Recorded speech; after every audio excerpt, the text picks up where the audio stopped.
Jin Yo-woon wonders what he could possibly mean.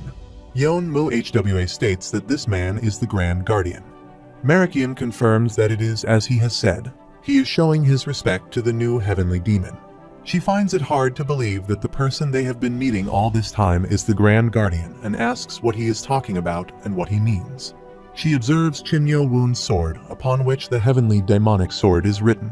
She is shocked and asks about the heavenly demonic sword. She also bowed down and stated that she, as the 10th Council Elder Yeon Mu Hwa of the Great Heavenly Demonic Cult, bowed down to the new heavenly demon. Jin Yo-woon asks why the two of them are doing this. She responds that it is because he is the true heavenly demon. He inquires about the true heavenly demon. She explains that on the north side of the castle, there is a shrine honoring the ancestral tablets of former lords, and within that shrine lies an altar holding the founder's ancestral tablet and his will. She also mentions that at the shrine, there is an epitaph left behind by the heavenly demonic founder before ascending. The epitaph states that the one who obtains the true heavenly demonic sword shall inherit his title, and it is inscribed with a heavenly demon's order that even the Lord cannot disobey.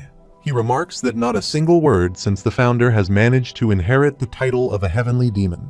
The heavenly demonic sword that has been passed down to the current Lord is a mere counterfeit. She asserts that this is a fact known to all the council elders. Jin Yo-woon remarks, "That's strange. If the Lord was the only one who knew the truth behind his sword, he would have been able to cover up the heavenly demon's order." He asks why the council elders have kept it a secret while being aware of the truth. She responds that she does not know why the Lord did not keep it a secret, but the reason why the council elders have remained silent is due to a tale that has been passed down for generations, and the rumor that the true heavenly demonic sword was robbed 500 years ago during the Blade God incident. She explains that as it is an embarrassing part of the cult's history, the Lord and the council elders have kept it under wraps. He thinks it must have been a counterfeit from the start, since the real sword was hidden in the sealed demon cave. Marikium interjects, saying that Council Elder Yeon is partially right, but he believes he should chime in to provide some additional information. He explains that the reason why the Lord has remained quiet about the heavenly demonic sword is because of the guardians of the heavenly demon's order. He elaborates that they are people who have worked to ensure that the Lord they serve does not defy the heavenly demon's order. Because they have inherited a martial art passed down directly by the heavenly demonic founder, their skills rival those of the Lord himself. Having operated in the Lord's shadow all this time, not many cultists are aware of their secret role. He then presents the Grand Guardian badge to him. Jin Yo-woon asks if that means the heavenly demon's order. He displays the heavenly demon's order and confirms that Jin Yo-woon is correct. He is the guardian of the heavenly demon's order and the secret role of the Grand Guardians. He explains that this medallion was personally created by the heavenly demonic founder. Jin Yo-woon acknowledges and asks if the Grand Guardian, as the guardian of the heavenly demon's order, even if it is a role passed down by the founder himself, would not be considered a potential threat by the Lord. Marikium explains that the heavenly demonic founder placed a restriction on the guardians through the usage of a special poison parasite. He describes the poison parasite as an insect that lives within the subject's body. This parasite is controlled by an insect called the command bug, and when Kai is inserted into the command bug, the poison parasite will rampage, killing the host by injecting poison throughout their body.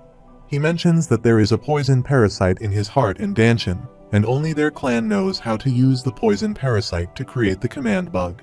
Consequently, when a new lord ascends, they offer them a command bug as a sign of loyalty. Because of this, if they were ever to harm a lord, they would perish. He reflects on the existence of such a secret, leading to a strange relationship between the Lord and the Grand Guardians, where they are each kept in check by the poison parasite and the heavenly demon's order.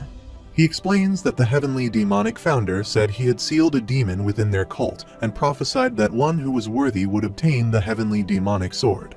He mentions that his guardian clan waited for hundreds of years, but no one managed to find the sword, nor did anyone learn the heavenly demonic sword art. He emphasizes that they, the guardians of the heavenly demon's order, only serve the current heavenly demon as their true lord. He then requests Jin Yo-woon to bless him with the heavenly demonic energy. Jin Yo-woon inquires about heavenly demonic energy, showing his sword covered with aura, and asks if he means this. He confirms that Jin Yo-woon is correct. The command bug was a temporary measure created because there was no inheritor of the heavenly demonic sword, and the true master of the poison parasite is the heavenly demon. He pleads for Chin Yo-won to use the heavenly demonic energy to undo his seal and take him under his wings.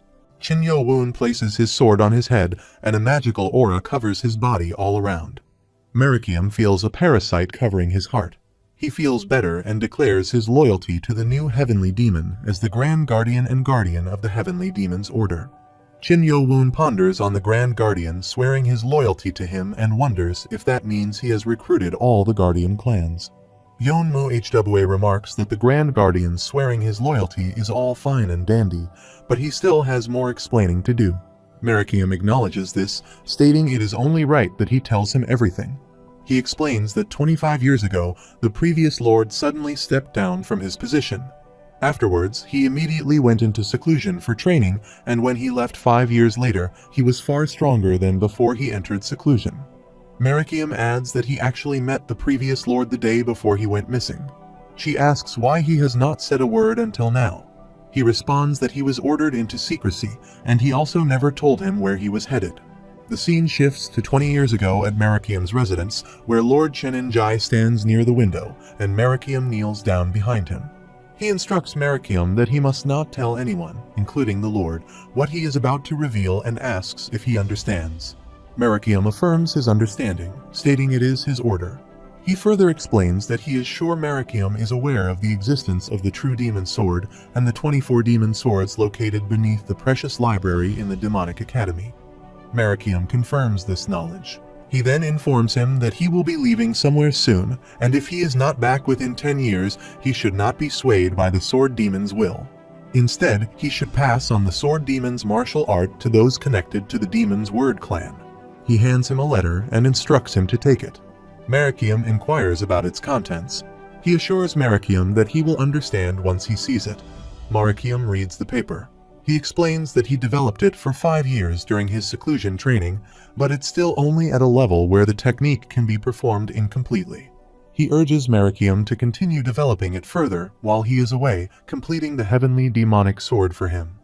Merikium questions how he could possibly complete something that even he could not. He acknowledges that it's a challenging request, but expresses his trust in Merikium to handle it. The scene shifts back to the present. Merikium explains that he tried to recreate the technique for 8 years, but he could not even figure out the Kai control method. The best he could do was use it with sword kinesis. Additionally, the previous lord did not return even after 10 years. After that, the events unfolded, as Council Elder Yon said. Chin Yo-won expresses his confusion and asks why the previous lord did not pass on the heavenly demonic sword art to the current lord himself. He admits that he doesn't understand that either, but he notes that the previous lord was unhappy about the current lord back then. Chin Yo-won is taken aback and asks for clarification. Yeonmu Hwa mentions that he has heard about that as well.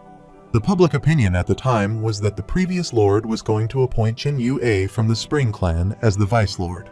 However, the current lord, who is from the Sword clan, eliminated most of the other candidates after leaving the Demonic Academy. He even severed the right arm of his brother, Chin Yu-jung, earning a reputation for being cold and ruthless. There was a significant uproar at the time when the previous lord suddenly appointed Lord Chin Yu-jung as the lord, along with a warning that the previous lord left before leaving. Chin Yo-won inquires about the warning. Merikium explains that he said if he truly did not return in 10 years, a great danger might befall the cult. Chin Yo-won asks if it could be that he already knows of the Six-Blade Martial School's existence. He speculates that it seems to be the case, as he only arrived at the conclusion himself after witnessing their incredible martial prowess firsthand. Chin Yo-won then considers that the disappearance of the previous lord is probably related to the Six-Blade Martial School. Yeonmu Hwa inquires about the reason he had postponed their meeting. Merikium responds that would be the case and looks at Chin Yo-won. Chin Yo-won wonders why he is looking at him. After a while, within the inner castle of the heavenly demonic cult lord's manor, at the lord's office, a direct subordinate of the lord, captain of the manor guards Pi Hyan, kneels down in front of Lord Chen Yu-jung. He reports that they lost track of the Grand Guardian after he left the west side of the castle, and they are currently searching the area, but it is difficult with just the manor guards. Lord Chen Yu-jung asks about the other two. P. Hyan informs him that he received a message from the one keeping an eye on the Flying Phantom clan that the Vice Lord has yet to return, and the same goes for Council Elder Yeon Mu Hwa of the Hazy Demon Sword clan. He comments that things have come to this again. Yu Jung also joins them and states that he told him he is no longer a pawn they can use. He asks if it was not his philosophy to never treat a pawn as anything more than a pawn. He asserts that he needs to take care of this before the conflict grows any bigger and guarantees that Kyon Bon-gi won't be able to return alive. He adds that if he has been observing his moves, he should know that too. Shin Yu-jong responds that he no longer has any value as a pawn. He explains that when he cuts off a rotting wound, the rest heal as normal. Shin Yu-jong declares that they will first cut off his arms and legs. Yu-jung approves, calling it a wise choice. Shin Yu-jong summons P. Hyan and announces that he will be invoking the Lord's order to arrest and jail Lee Hwa Myung and Seob Meng right away. He reflects that before the break of day, Chin Yo-woon and the gang had buried Kyung Bon-gi's body far from Oheon Peak so that no one could find it. He notes that Chin Yo-woon managed to recover his Kai quickly with Kai meditation, but as both the Grand Guardian and Yeon Mu Hwa had internal injuries, Chin Yo-woon had to stand guard while they recovered. He concludes that in the end, Shin Yo-woon only managed to return to the cult at around noon. Meanwhile, Shin Yo-woon arrives, sees a guard in front of him, and thinks something strange. The guards are more on edge than yesterday. He shows them his medal. They greet him as the Vice Lord of the great heavenly demonic cult. Both guards exchange glances. Shin Yo-woon instructs them to switch to telepathy eavesdropping mode. The nanomachine confirms that it understands. One guard tells the other to return and send a message to the Lord's manor immediately. The other guard acknowledges with a yes. Chen Yo-woon reflects that he knew the Lord had been observing his every move lately, but this must be the beginning of the omen the Grand Guardian had told him about. Meanwhile, P. Hyan escorts Merikium to the Lord, stands outside the door, and announces that they have brought the Grand Guardian. Shin Yu-jong instructs them to let him in. Merikium kneels down in front of the Lord. The Lord asks how his late-night trip was. Merikium apologizes for worrying him and gets right to the point, stating that the second council elder, Kyung Bon-gi, left the castle last night, and his whereabouts are unknown. Merikium tries to say something further. The Lord interrupts, stating that he has not finished speaking, and adds that not only that, but the Vice Lord, as well as Council Elder Yeon Mu Hwa, also left the castle last night. Merikium thinks to himself, cursing the situation, realizing that he was not the only one being kept tabs on by the manor guards, and to think that even the Vice Lord was also being watched. He states that taking the Vice Lord's actions thus far into consideration, the only logical conclusion he can come up with is that something must have happened to the well-being of the second council elder. He questions whether the Vice Lord baited the second council elder outside the castle and murdered him, considering it would be crossing the line due to personal grudges. Merikium considers if this was the Vice Lord's intention, and if he wanted an excuse to pressure the new heavenly demon, asserting that it had nothing to do with the Vice Lord's personal feelings. He asks what else it could be. Merikium decides he has no choice. He will have to tell the truth while omitting things that might harm the new heavenly demon, and he assures that he will tell him. After a while, Merikium explains that his body grew too large for him to carry due to the demonic blood reversal technique, and that's when he decided to come back to report things to him so his body could be transported back to the cult. Chin Yu-jong agrees and decides to assign some manor guards to him to bring back the body of the second council elder. Merikium acknowledges with a yes. Yu-jung remarks that this confirms Merikium is also in support of him, implying that things won't be able to go as planned. Chin Yu-jong responds that he has no choice but to stick with the plan and retrieves a key from his pocket. He opens a drawer containing a small box and takes it out. Upon opening the box, he retrieves a bug and identifies it as the command bug. He explains that he obtained it 25 years ago when he swore his loyalty to him but didn't ingest it immediately. Instead, he gave it to the demonic doctor, who has recently made significant progress in its analysis. He consumes the bug, stating that he now has no choice but to follow his command. Meanwhile, at the Flying Phantom Clan guest house, Hwan Yui reports that the left and right guardians were both jailed. Beat Gi has been assigned as the vice leader of the Northern Flash Brigade, a brigade under the command of the Spring Clan, while Go Wang Hul has been assigned as the vice leader of the Demon Armor Brigade, a brigade under the command of the Sword Clan. Chen Yo-woon observes that they have all been placed under the command of the remaining 4 main clans. She adds that they were taken to the Lord's Manor early in the morning. Hyo-bong explains that their reasoning was to assign those with brigade leader qualifications a position, but he managed to avoid that fate. She reflects that he was left out because they did not see him as a threat. She explains that it was not just the 2 guardians and his brigade leaders. Council Elder Sa-ma Yui was also sent away to audit the Hunan Province branch, and Sir Moon Yeon was ordered to form a defensive line with the Northeastern Jiangxi Province branch in preparation for a war against the Six-Blade Martial School. Yeonmu HWA asks if she is assuming she has orders as well. H1 Yui responds that seeing how the warriors of the Lord's Manor have been searching for him, that's a safe assumption. However, because he came back wearing his mask, they probably think she has not returned to the castle yet. Hyo-bong questions how the Lord can do this, stating that he's basically isolating their liege. H1 Yui remarks, thankfully, and he managed to be excluded as he did. She expresses her belief that it was for different reasons. She reflects that she is praying that this is not an attempt to go after the Vice Lord directly. Hyo-bong asks if something is wrong or if something happened. She responds that it seems that it's a bit too late to try something. Just then, a servant approaches H1 Yui. She inquires about the matter. He explains that currently, outside their manor, the leader of the Negative Sword Brigade and an envoy from the Lord's Manor have gathered. She asks about the Negative Sword Brigade. Chin Yo-woon questions which brigade would cause her to be so shocked right now. She elaborates that the Negative Sword Brigade is one run by the Negative Sword Clan, one of the 2 Shadow Sword clans controlled by the Sword Clan. He reflects that the 2 Shadow Sword clans are collectively known as the Hidden Power of the Sword Clan, comprised of the Sword Warrior Clan and the Negative Sword Clan. However, 3 years ago, their entire clan was disbanded after being linked to the incident of a prisoner using the demonic blood reversal technique during an academy test.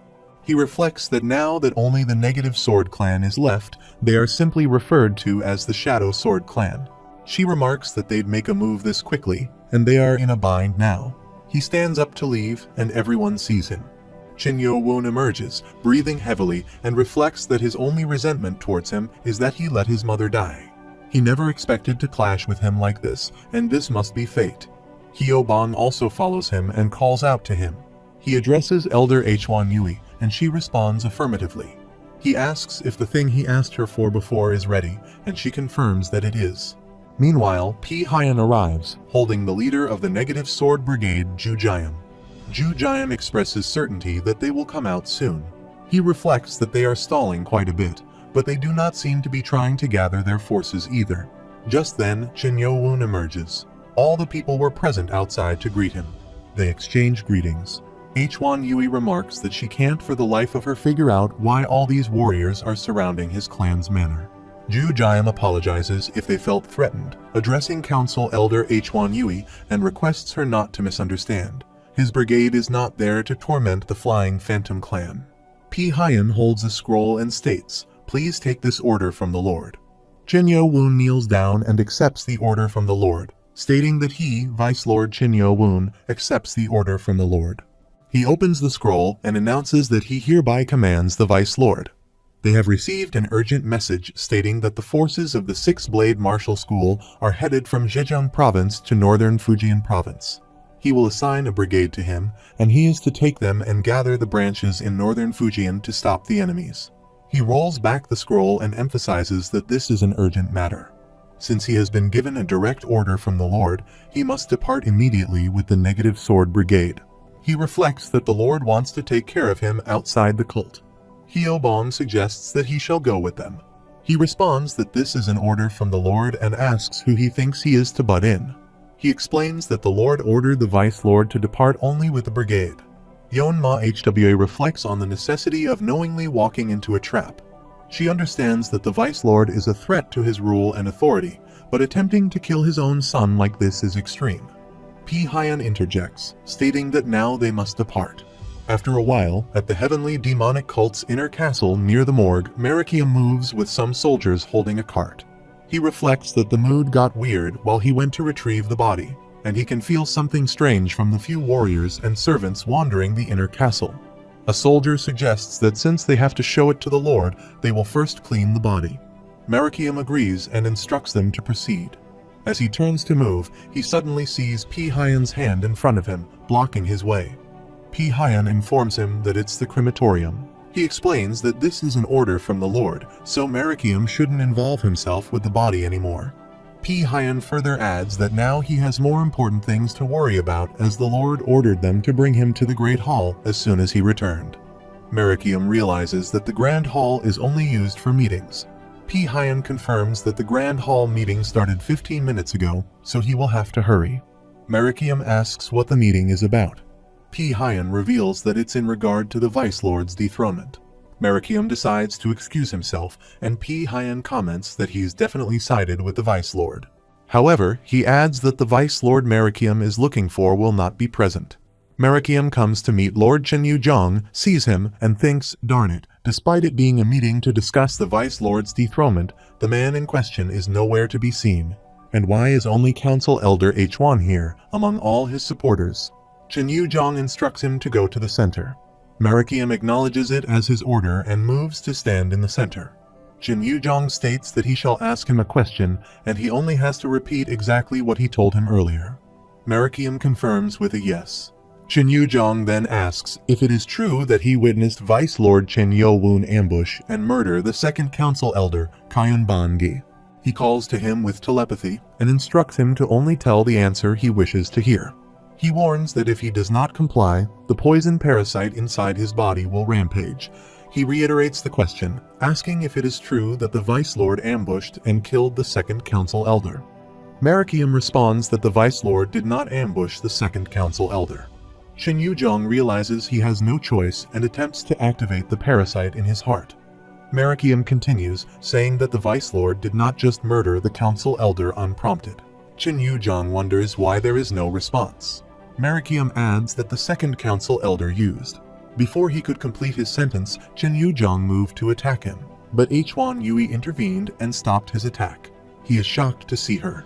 Merakium explains that it was the demonic blood reversal technique that caused him to rampage, which is why the Vice Lord had to defeat him. Chen Yuzhong demands to know how she dares to go against him, asserting that he is not Council Elder H1. He moves to attack her. She removes her mask, revealing herself to be Chen Yo-woon. Everyone is shocked at the revelation. Chen Yuzhong exclaims in disbelief, questioning how he could be there. Chen Yo-woon responds that he has come to inherit the position of the Lord. The scene shifts to the other side, where Chen Yo-woon rides on horseback with his caravan. Ju Jiam communicates telepathically to the brigade leader that they are now about 75 kilometers away from the cult, and he thinks this is far enough. Chen Yo-woon overhears him. Suddenly, Ju Jiam moves to attack with his sword. Chen Yo-woon demands to know what he thinks he is doing. Ju Jiam responded that this place would mark his grave. The brigade leader commands him to kill him. Chen Yo-woon observes that he was wondering when they were going to bare their fangs and quickly moves back to save himself from the attack. He counterattacks, cutting off their heads, and moves forward. Ju Jiam asks if he is going to resist. The fake Chen Yo-woon removes his mask and says, unfortunately not. He is shocked to see H1 Yui in place of Chen Yo-woon.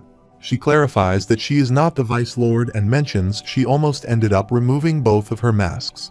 He asks if she was pretending to be the Vice Lord from the very start. She teases him. He questions how she dares to oppose the Lord's orders. She counters, asking what he means by oppose, pointing out that the Lord's order stated that the Vice Lord was to depart, with no mention of a death warrant. He commands to catch the traitor right away, declaring they are returning to the cult. They acknowledge his order. She remarks that he is quite confident, but wonders if he really thinks he can catch her. He questions if she thinks they came ill-prepared to fight a Grandmaster. They all move to attack. She notes that this is outside her expectations. Meanwhile, in the Grand Hall of the inner castle of the heavenly demonic cult, council members whisper to each other, speculating that it's the Vice Lord. Others whisper back, expressing their certainty that it was Council Elder H1's Vice. The Nano machine notifies about reverting the user's voice to normal. Chen Yo-woon clears his throat. Chen Yuzhong thinks he has learned trickery and remarks how insolent it is that he violated his orders and came to the Great Hall disguised. He asks if he is truly attempting a coup. Chen Yo-woon says he should let him ask a question first and inquires why he is trying to dethrone him from the position of Vice Lord by framing him for ambushing and murdering the second council elder. He orders the Grand Guardian to restrain Vice Lord Chen Yo-woon immediately. Marakium says he cannot do that.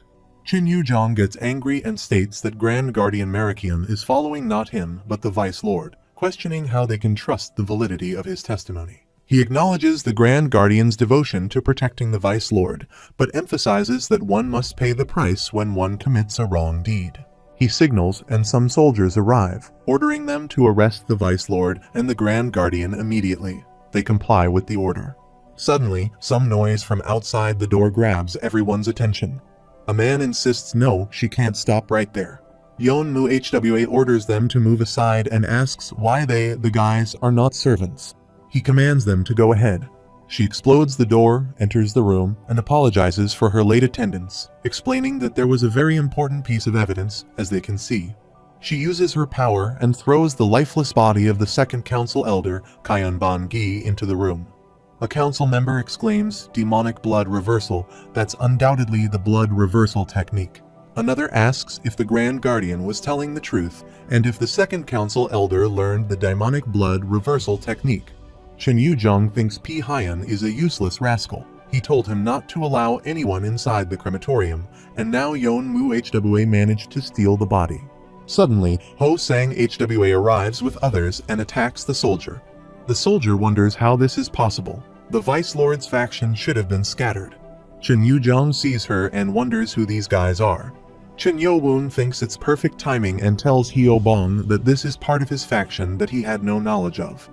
The Demonic Academy might have been suspended with the arrest of the Left Guardian, but the subordinates he left behind should have been unaffected. Ho Sang HWA declares that no one is allowed to get past here. The scene shifts approximately 40 kilometers north of the heavenly demonic cult. H1 Yui attacks Ju Jiam's soldiers, inflicting severe casualties, and moves forward. Ju Jiam follows her and commands her to stop right there. She turns back to see him and thinks that facing this many demonic blood reversal users is too much for her to handle. He laughs and tells her she sounds out of breath, stating there's no use in running. She stops upon noticing a caravan approaching her. She sees the flags of the Blade Clan and the Sound Clan. She exhales and acknowledges that she was not expecting this. She realizes that this seems to be the end of her rope, but expresses contentment that she was at least somewhat helpful. He declares that it's over, stating she is a cornered rat. She grips her sword tightly and contemplates that if she's destined to die here, she'll utilize every ounce of her life to force Kai to take as many enemies as possible with her, believing it's the best she can do for the Vice Lord. She channels her power to prepare for an attack. The leader of the Sound Clan commands everyone to follow the Great Heavenly Demon's order. She is shocked to hear this and turns back to see him. He orders everyone to charge and wipe out these wicked traitors who have learned the demonic blood reversal technique. They move to attack, and both sides engage in the fight. She observes this and wonders what's going on here. At the same time, in the grand hall of the inner castle of the heavenly demonic cult, Chen Yo-woon asks via telepathy if he truly intends to settle things with him here once and for all. He responds that he already told him. He is not just here to exonerate his name, but also to inherit the position of the Lord. Chen Yu-jong demands to know how dare he, and as the Lord, he commands every council elder and clan leader in the Grand Hall to restrain these traitors immediately. They all move, and all the councils surround him to protect him. He asks if they are all standing there. The scene shifts to 4 hours ago at the southeastern side of the heavenly demonic cult Blade Clan's manor in the main office of the Blade Clan. Chen Yo-woon stands in front of Bu Cheol-yug and thinks that as soon as Council Elder Bu sends out a telepathic message, half of his forces immediately surround the building, showing they have quite the security. He considers that the Blade Clan is in charge of the cult's eastern branch in Guangdong province, and if he can mobilize them, he will be able to help Council Elder H1, who's marching with the Negative Sword Brigade. He wonders how he will play this out. Bu Cheol-yug notices a mask in his hand and thinks about an artificial skin mask. If he had not taken it off, he would have mistaken him for Council Elder H1 until the end. He thinks he would have never agreed to meet him if he had shown up as himself, and it was a pretty clever idea. He thinks that setting aside their hostile relationship, the Vice Lord has a point regarding the Lord's change, and it's something that he and the other council elders have noticed. He reflects on memory and considers the Vice Lord to be arguably one of their greatest assets, yet the Lord is simply discarding him. Chin Yo-woon remarks that time is limited. He acknowledges that he could easily resolve this by reporting him to the Lord. Chin Yo-woon responds that he could indeed do so if he truly believes that is the decision he wants to make. He can't help but acknowledge how bold and valiant Chin Yo-woon is, and he asks if he knows why the 6 clans, despite being called the foundation of the cult, bow their heads to the Chin family. He explains that their cult worships the demon god and fire, and it is the Lord's responsibility to communicate with them. The Chin family's lineage was chosen for this task, making Chin Yo-woon's current actions akin to attempting to bring down the heavens. He asserts that without just cause and reason, they have no grounds to stand on. Chin Yo-woon responds, implying that he doesn't believe he is worth rallying behind. He apologizes for his bluntness, but confirms that it's true.